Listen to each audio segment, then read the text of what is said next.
শংকৰ মাধৱ মিলন ক্ষেত্ৰ ভোগপুৰ বেঙেনাআটি সত্ৰ মাজুলীত আজিৰে পৰা ২৪ ডিচেম্বৰ ২০২৫লৈ অসম শিশু ভাওনা সমাৰোহ আৰম্ভ হয়। আৰম্ভণি অনুষ্ঠানটি পুৱাৰে পৰা বিভিন্ন কাৰ্যসূচীৰে শুভাৰম্ভ কৰা হয়। বৃক্ষৰোপণ, পতাকা উত্তোলন, জুবিন গাৰ্গৰ স্মৃতি তৰ্পণ, পৰৱৰ্তী সময়ত আউনীআটী সত্ৰাধিকাৰ পীতাম্বৰ দেৱগোস্বামীৰ দ্বাৰা ভাওনা অনুষ্ঠান উদ্বোধনী অনুষ্ঠানৰ মুখ্য আকৰ্ষণ 1001 গৰাকী শিল্পীৰ দ্বাৰা বৰগীত পৰিৱেশন অনুষ্ঠানটিৰ উদ্বোধন কৰে জ্যোতি চিত্ৰবনৰ অধ্যক্ষ তথা জনপ্ৰিয় গায়ক বিদ্যাসাগৰ বৰাই। মধ্য মাজুলী শিল্পী সমাজৰ উদ্যোগত মাজুলী ৰাইজৰ সহযোগত আয়োজন কৰা সমাৰোহখনিৰ স্মৃতি হিচাপে ভাওনা ভৱস্থি নামৰ এখনি স্মৃতিগ্ৰন্থ উন্মোচন কৰে সাংস্কৃতিক বিশ্ববিদ্যালয়ৰ অধ্যক্ষ নীৰদ বৰুৱাই। বিয়লি 3 বজাৰ পৰা অংকীয়া ভাওনাৰ প্ৰতিযোগিতাৰ শুভাৰম্ভণি কৰে গুৰুকুল বিদ্যালয়ৰ ছাত্ৰৰ দ্বাৰা।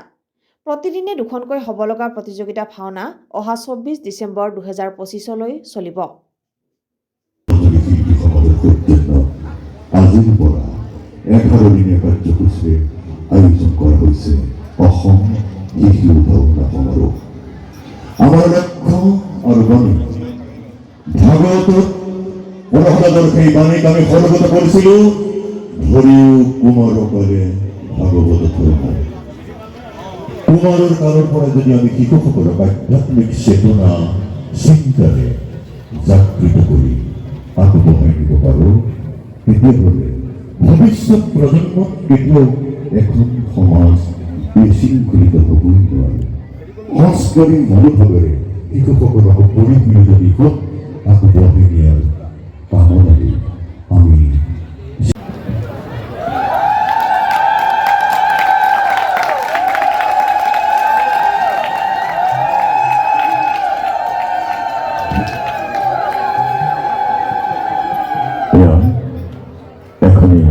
সম্বৰ্ধনা পত্ৰৰে প্ৰভু ঈশ্বৰক সম্বৰ্ধনা জনাইছে।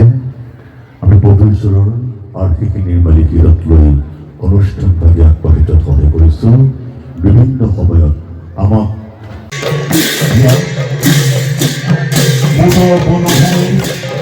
এটা মহত্বৰ স্থান মাজুলীৰ সত্ৰ সংস্কৃতিৰ প্ৰাণকেন্দ্ৰ ঐতিহ্যমণ্ডিত তিনিচুকীয়া অঞ্চল সত্ৰৰ সত্ৰাধিকাৰ প্ৰভু ঈশ্বৰ আজি আমাৰ এই পবিত্ৰ ক্ষেত্ৰত উপনীত হৈছেহি। তেখেতক সাদৰ সম্ভাৱনাৰে আদৰণি জনাইছে। আইসকলৰ মন্ত্ৰৰ মুখৰিত হওক। প্ৰভু ঈশ্বৰৰ পদাৱলী বন্দিতৰে পবিত্ৰ পুণ্যভূমি ৰূপান্তৰিত হওক। এখন তীৰ্থস্থান চিত্ৰভূমি পবিত্ৰভূমি ৰূপায়িত হওক। অসম শিশু ভাওনা সমাৰোহ সুন্দৰভাৱে ৰূপায়িত হোৱাৰ কামনাৰে প্ৰভু ঈশ্বৰকে আমন্ত্ৰণ জনাইছোঁ। এই পবিত্ৰ ক্ষেত্ৰলৈ এক নতুন আধ্যাত্মিক চেতনা আৰু চিন্তাৰে এয়া আমাৰ মাজত মাজুলী এক বিশিষ্ট পণ্ডিত প্ৰবলৰ অন্য প্ৰকৃত ব্যক্তি শ্ৰী শ্ৰী গোস্বামী প্ৰভু ঈশ্বৰ আমাৰ মাজত উপস্থিত হৈছে। ধন্যবাদ জনাইছোঁ আমি সকলোকে পুনৰ শুভৰাত্ৰি শুভকামনাৰে নিৰন্তৰ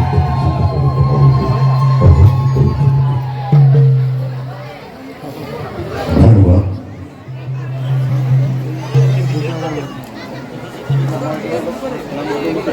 জয় গুরু শঙ্কর সর্বগুণাকর যাকে নাহি কেউ কম, তোমার শরণ করে না পদতে বারে কর হুকুনাম। মধ্য মাজুলী শিশু সমাজৰ উদ্যোগত অসম শিশু ভাওনা সমাৰোহ আয়োজন কৰা হৈছে। এই সমাৰোহক আনুষ্ঠানিকভাৱে উদ্বোধন কৰা শ্ৰী শ্ৰী আউনীআটী সত্ৰৰ আমাৰ অতি নমস্য সত্ৰাধিকাৰ প্ৰভু ডক্টৰ পীতাম্বৰ দেৱগোস্বামী দেৱক এই হিচাপে আন্তৰিক সেৱা নিবেদন কৰিছোঁ। মঞ্চত উপবিষ্ট বেঙেনাআটী সত্ৰৰ ডেকা সত্ৰাধিকাৰ, ভোগপুৰ সত্ৰৰ সত্ৰাধিকাৰ, মাজুলী জিলাৰ সন্মানীয় উপায়ুক্ত ৰাতুল পাঠক ডাঙৰীয়া, সাংস্কৃতিক বিশ্বই 1100 শিশু মহিলাই যি বৰগীত পৰিৱেশন কৰিব, এই প্ৰতিগৰাকী শিল্পীক মোৰ আন্তৰিক সেৱা, উপবিষ্ট প্ৰতিগৰাকী ভাওনাপ্ৰেমী ৰাইজক মোৰ আন্তৰিক সেৱা জনাই এই অনুষ্ঠানভাগী আনুষ্ঠানিকভাৱে উদ্বোধন কৰিব বিচাৰিছোঁ। তাৰ প্ৰাক্ষণত অকণমান কথা ক'ব বিচাৰিছোঁ। আমাৰ প্ৰভু ঈশ্বৰ পীতাম্বৰ দেৱ গোস্বামীৰে বিস্তৃতভাৱে ভাওনাৰ সম্পৰ্কে আমাক যথেষ্টখিনি জ্ঞান দিলে, বহু কথা আজি শিকিলোঁ। কিন্তু মই এটাই কথা কওঁ, ভাৱনা হৈছে চিন্তা আৰু চিন্তাৰ উদ্বেগ হৈছে ভাওনা। মই কি চৰিত্ৰত ৰূপায়ণ কৰি মই ক্ষীণমিন হ'লেও মোক যদি আজিৰ নিশাৰ ভীমৰ অভিনয় কৰিব দিয়ে, সেই ভীমৰ চিন্তাৰ উদ্বেগ মোৰ হৃদয়ত ঘটিব লাগিব, তেতিয়াহে মই ভীমৰ দৰা ঘূৰাব ইয়াত পাৰিম, নহ'লে মই নোৱাৰিম। গতিকে এই চিন্তাৰ উদ্বেগ ঘটিবৰ কাৰণে মই যদি পৰম ব্ৰহ্ম শ্ৰীকৃষ্ণৰ অভিনয় কৰোঁ, তেতিয়াহ'লে মই ভাবিব লাগিব যে মই আজি বিদ্যাসাগৰ নহয়, মই পৰম ব্ৰহ্ম শ্ৰীকৃষ্ণৰ। তেতিয়াই মই স্বতঃস্ফূৰ্তভাৱে পৰম ব্ৰহ্ম শ্ৰীকৃষ্ণৰ অভিনয় কৰিব পাৰিম। আৰু তাৰ লগত প্ৰভু ঈশ্বৰে কোৱা কথাৰ সামঞ্জস্য আছে। সেই ভাৱনালৈ সেই চিন্তাৰ উদ্বেগ ঘটিবৰ কাৰণে যদি মই এই মঞ্চত প্ৰৱেশ কৰোঁতে যদি মই কিবা অহংকাৰৰ বশৱৰ্তী হওঁ বা কিবা আসৰিক খাদ্য গ্ৰহণ কৰোঁ, তেতিয়াহ'লে মই কেতিয়াও ভগৱন্তৰ চৰিত্ৰ ৰূপায়ণ কৰিব নোৱাৰিম। আৰু এই শিক্ষাই আজি সত্ৰাধিকাৰ প্ৰভু ঈশ্বৰে বিস্তৃতভাৱে আমাক শিকালে। প্ৰভু ঈশ্বৰ ডাঙৰীয়াক মোৰ আন্তৰিক ধন্যবাদ জনাইছোঁ। মহাপুৰুষ শংকৰ গুৰুজনা আৰু মাধৱ পুৰুষৰ অনবদ্য সৃষ্টি হৈছে বৰগীত। বৰগীতত বহু কথা সন্নিৱিষ্ট হৈ আছে, যিবিলাক কথা আমাৰ অভিভাৱকসকলে বা গায়কসকলে বা পৰিৱেশকসকলে হৃদয়ংগম কৰিব আজিও পৰা নাই, যাৰ পৰিপ্ৰেক্ষিতত সমাজৰ বিভিন্ন বিশৃংখল হৈছে। মহাপুৰুষ মাধৱদেৱে তেজৰে কমলাপতি পৰভাল তেনিন্দ তেৰি চান্দ মুখে পেকি উদ্ধৰি গোবিন্দ, এই গীতৰ শেষৰ ফাঁকিত লিখিছে, কহয় মাধৱ মাই কিনো পাপ পাইলা, ত্ৰিজগত পতি হৰি ৰাখোয়াল পাইলা। এই বাৰ্তা কোনে নিক্ষেপ কৰিছে? এই বাৰ্তা নিক্ষেপ কৰিছে আমাৰ অসম মূলকত জন্মগ্ৰহণ কৰা মাধৱ পুৰুষে। কি বুলি নিক্ষেপ কৰিছে? কহয় মাধৱ মাই কিনো তপ খাইলা। যখন আমাক প্ৰশ্ন কৰিছে, হে মা তুমি কি তপ কৰিছিলা, কি জপ কৰিছিলা? বিশ্ব ব্ৰহ্মাণ্ডৰ অধিপতি পৰম ব্ৰহ্ম শ্ৰীকৃষ্ণক তুমি ৰাখল হিচাপে পালা। আমাৰ মাতৃসকলে কি তপ কৰা নাই, কি জপ কৰা নাই যে আমাৰ সন্তানে ভাওনা ঘৰত প্ৰৱেশ কৰিছে, কৰোঁতে মদ্যপান খাবলগীয়া আছে। আমাৰ কৰবাত তপ আৰু জপৰ অভাৱ ঘটিছে, আমাৰ সেই সাধনাৰ অভাৱ ঘটিছে। আৰু গুৰু দুজনাই এই শক্তিক আমাক আগবাঢ়ি যাবৰ কাৰণে প্ৰেৰণা দিছে। মাধৱ পুৰুষৰ সমসাময়িকভাৱে মহাপুৰুষ শংকৰ গুৰুজনাৰ যেতিয়া সন্তান জন্ম হৈছিলে, স্বতঃস্ফূৰ্তভাৱে গাইছে, পাৱে পুৰি হৰি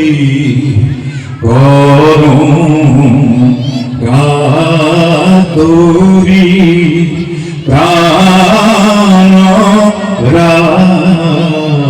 ৰাখবি মোৰ। সন্তান জন্ম হওঁতে শংকৰ গুৰুজনে গাইছে, পাৱে পৰি হৰি কৰহো কাতৰি প্ৰাণ ৰাখবি মোৰ। মাধৱ পুৰুষে লিখিছে, কহয় মাধৱ মাই কিনো তপ খাইলা, ত্ৰিজগত পতি হৰি ৰাখল পাইলা। গতিকে ইমান সুন্দৰ কথাৰে আমাৰ জাতিটোক আগবাঢ়ি যাবলৈ শক্তি আৰু প্ৰেৰণা দিছে মহাপুৰুষ দুজনাই। গতিকে আজি এই ভাওনা সমাৰোহৰ লগত সংগতি ৰাখি যি বৰগীত ইয়াত পৰিৱেশন কৰা হ'ব, বৰগীতৰ যি ভাৱাৰ্থ, এই ভাৱাৰ্থ যাতে আপোনালোকে হৃদয়ংগম কৰক। আন এফাকি গুৰুজনাৰ সৃষ্টি, অনবদ্য সৃষ্টি, মন মেৰি ৰাম শৰণ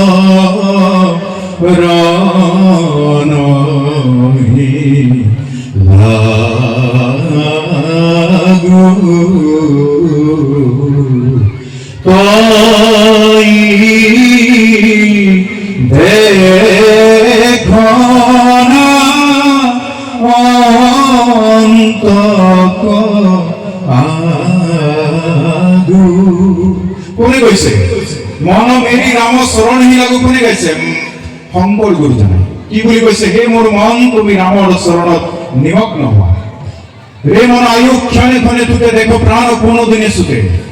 ইয়াত থকা প্ৰত্যেকগৰাকী ব্যক্তিৰ জীৱনৰ এটা মহৎ শব্দ আমি অতিবাহিত কৰিছোঁ, এইটো যে জন্ম।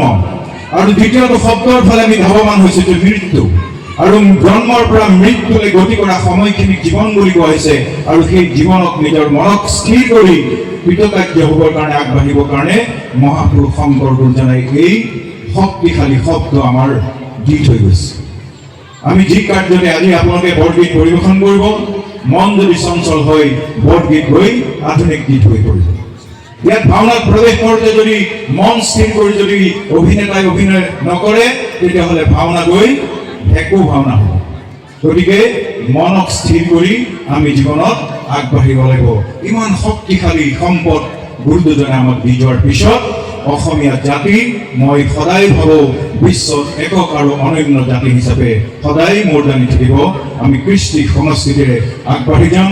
এই আশাৰেই এই ভাওনা সমাৰোহ আয়োজন কৰা প্ৰতিগৰাকী সুধীবৃন্দক, সমিতিৰ সভাপতি, সম্পাদক প্ৰমুখ্যে সকলোকে মোৰ আন্তৰিক সেৱা জনাই আজিৰ এই বৰগীত ফাঁকি আনুষ্ঠানিকভাৱে উদ্বোধন কৰিছোঁ বুলি ঘোষণা কৰিছোঁ। কৃষ্ণ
মধ্য মাজুলী শিল্পী সমাজৰ উদ্যোগত পোনপ্ৰথমবাৰৰ বাবে সদৌ অসম শিশু ভাওনা সমাৰোহ আজিৰ পৰা শ্ৰী শ্ৰী আদিবিহিমপুৰ সত্ৰৰ এই পবিত্ৰ বক্ষস্থলত আমি অনুষ্ঠিত কৰিছোঁ। আজি আৰম্ভণি অনুষ্ঠানটোত 1000 এগৰাকী শিশু শিল্পীৰ দ্বাৰা আমি এই অনুষ্ঠানটো শুভ আৰম্ভণি ঘটাইছোঁ। আৰু আমি আজি আৰম্ভণি অনুষ্ঠানত আমি দেখিলোঁ যে মাজুলীৰ বিভিন্ন প্ৰান্তৰ অজস্ৰ জনতাৰ যিটো সমাগম, প্ৰায় 10,000 লোক ইয়াতে সমবেত হৈছে। গতিকে আমি আশা ৰাখিছোঁ বিগত দিনসমূহতো ৰাইজৰ অকুণ্ঠ সহযোগিতা পাম। আৰু আজি আমাৰ আৰম্ভণি যিহেতু আজি প্ৰতিযোগিতামূলক শিশু ভাওনা সমাৰোহ হ'ব, তাৰ প্ৰাক মুহূৰ্তত আমি গুৰুজনাৰ অমৰ সৃষ্টি এখনি অংকীয়া ভাওনা প্ৰদৰ্শনীমূলকভাৱে আমি শুভাৰম্ভ কৰিম। তাৰপিছত প্ৰতিযোগিতামূলক প্ৰতিদিনাই 2খনকৈ ভাওনা হ'ব আৰু শেষৰ দিনাখনি আমি প্ৰদৰ্শনীমূলক আমি এখনি শিশু ভাওনা অংকীয়া ভাওনাৰ আমি সফল সমাপ্তি ঘটাবলৈ আমি আগবাঢ়িছোঁ। গতিকে আমি আশা ৰাখিছোঁ প্ৰায় এই 30-40 বিঘা আমি এই মাটি ভূমিত আমি সৰ্বাংগ সুন্দৰ কৰি তুলিছোঁ। প্ৰায় 300খনকৈ বিপণী আছে, ইয়াতে খাদ্য মেলা আছে, ইয়াতে গ্ৰন্থমেলা আছে, ইয়াতে শিশুসকলক মনোৰঞ্জন দিবৰ কাৰণে বহু ধৰণৰ ইয়াতে ব্যৱস্থা আছে। মূলতে আমি মধ্যমাজুলী অঞ্চলৰ ৰাইজ বা শিল্পী সমাজে আজি এটা বছৰ ধৰি এই গোটেই কামখিনি আমি সূক্ষ্মভাৱে আমি পৰ্যালোচনা কৰি আমি আগুৱাই নিছোঁ। আমি আশা ৰাখিছোঁ যে অজস্ৰ জনতা এই স্থানত সমবেত হ'ব, প্ৰায় 50,000 জনতাক আমি এই স্থানত সমবেত হ'ব পৰাকৈ আমি ব্যৱস্থা ৰাখিছোঁ। সম্পূৰ্ণ আমি আধ্যাত্মিকভাৱে গোটেই কামখিনি আগুৱাই দিব বিচাৰিছোঁ। যিহেতু মাজুলী এখন সত্ৰীয়া সংস্কৃতিৰ প্ৰাণকেন্দ্ৰ, আমি অনুভৱ কৰিছোঁ যে সৰুৰ পৰা যদি আমি শিশুসকলক আধ্যাত্মিকভাৱে যদি তেওঁলোকক আগুৱাই নিব পাৰোঁ, নিশ্চিতভাৱে এখন সৰ্বাংগ সুন্দৰ সমাজ হ'ব। সৰ্বাংগ সুন্দৰ এখন সমাজ গঢ় দিয়াৰ ক্ষেত্ৰত শিশুসকলে নেতৃত্ব প্ৰদান কৰিব। বৰ্তমান সময়ত যুৱ উশৃংখলে সমাজখনক নেতিবাচক দিশত গতি কৰিছে। আমি ভাবোঁ যে গুৰুজনাৰ এই সৃষ্টিৰাজিয়ে আমি শিশুসকলক যদি সৰুৰ পৰা যদি আমি এনেধৰণৰ শিক্ষাই যদি আগুৱাই নিওঁ, নিশ্চিতভাৱে গুৰুজনাই দি থৈ যোৱা যিখন বৰ অনাদি অনন্ত কাললৈ বৰ্তি থাকিব সেই প্ৰয়াস কৰিছোঁ। গতিকে আমি মধ্য মাজুলী শিল্পী সমাজে আপোনালোকৰ সন্মান মাধ্যমৰ জৰিয়তে আজিৰ পৰা অনুষ্ঠিত হোৱা প্ৰতিযোগিতামূলক শিশু ভাওনা সমাৰোহস্থলীলৈ সকলো ৰাইজৰ সহায় সহযোগিতা উপস্থিত কামনা কৰি আপোনালোকৰ সন্মান মাধ্যমৰ জৰিয়তে পুনৰবাৰ প্ৰাৰ্থনা জনাইছোঁ। মুঠ 20খন প্ৰতিযোগিতামূলক শিশু ভাওনা ইয়াতে অনুষ্ঠিত হ'ব। প্ৰতিদিনে 2খনকৈ শিশু ভাওনা অনুষ্ঠিত হ'ব। 3:30 বজাৰ পৰা আমি প্ৰতিযোগিতামূলক শিশু ভাওনা আমি অনুষ্ঠিত কৰিম। আমি আশা ৰাখিছোঁ যে শেষৰ দিনাখনি যিহেতু আমাৰ বঁটা বিতৰণী সভা আছে, সেইদিনাখনি আমাৰ এখনি অংকীয়া ভাওনা প্ৰদৰ্শনমূলক অনুষ্ঠিত হ'ব। আমি আশা ৰাখিছোঁ যে প্ৰতিদিনাই ৰাইজৰ সহযোগিতা আমি নিশ্চিতভাৱে পাম, আৰু এই ক্ষেত্ৰত আমি উদযাপন সমিতিয়ে পৰ্যাপ্ত পৰিমাণে তেওঁলোকক ব্যৱস্থাপনাৰ দায়িত্ব আমি গ্ৰহণ কৰিম। আমি আপোনালোকৰ আহ্বান জনাইছোঁ। অসমীয়া জাতি আগবাঢ়ি যাবৰ কাৰণে গুৰুজনাৰ সৃষ্টিৰাজিক অৱহেলা কৰি বা আমি আওকাণ কৰি কেতিয়াও অসমীয়া অস্তিত্ব বা অসমীয়া জাতি আগবাঢ়ি যাব নোৱাৰে সাংস্কৃতিকভাৱে আৰু ভাষা সাহিত্য সকলো দিশতে। মধ্য মাজুলীৰ শিল্পী সমাজে এই ভাওনা সমাৰোহৰ জৰিয়তে অসমীয়া জাতি বা গুৰুজনাৰ সৃষ্টিৰাজিক জীয়াই ৰখাৰ, নতুন প্ৰজন্মৰ মাজত জীয়াই ৰখাৰ যি মানস কৰিছে, মই শলাগ লৈছোঁ আৰু এই অনুষ্ঠানত উপবিষ্ট হ'বলৈ পাই নিজকে সৌভাগ্যৱান বুলি ভাবিছোঁ। আৰু এই ভাওনা সমাৰোহৰ লগত সংগতি ৰাখি যি 1000গৰাকী শিল্পীয়ে ইয়াত বৰগীত পৰিৱেশন কৰিলে আপ্লুত হৈছোঁ। আৰু সেই বৰগীত ফাঁকি উদ্বোধক হিচাপে মোক আমন্ত্ৰণ জনাইছিলে, উদ্বোধন কৰিলোঁ আৰু ইয়াত উপলব্ধি কৰিলোঁ যে এই পবিত্ৰ ভূমি মাজুলীত আহি যে এতিয়াও মাজুলীত গুৰু দুজনৰ সৃষ্টিৰাজিৰে প্ৰতিজন মানুহৰ হৃদয় স্পৰ্শ হৈ আছে আৰু অনাগত ভৱিষ্যতলৈও মাজুলীয়ে একক আৰু অনন্য ভূমিকা গ্ৰহণ কৰিব অসমৰ সাংস্কৃতিক জগতখনত, এই আশা কৰিছোঁ। আৰু এনেদৰে মাজুলী সাংস্কৃতিকভাৱে আৰু আগবাঢ়ি যাওক তাৰ কামনা কৰিছোঁ। মাজুলীৰ পৰা দীপেন সজাতিৰ ৰিপৰ্ট, আছাম ৰিপৰ্টছ লাইভ।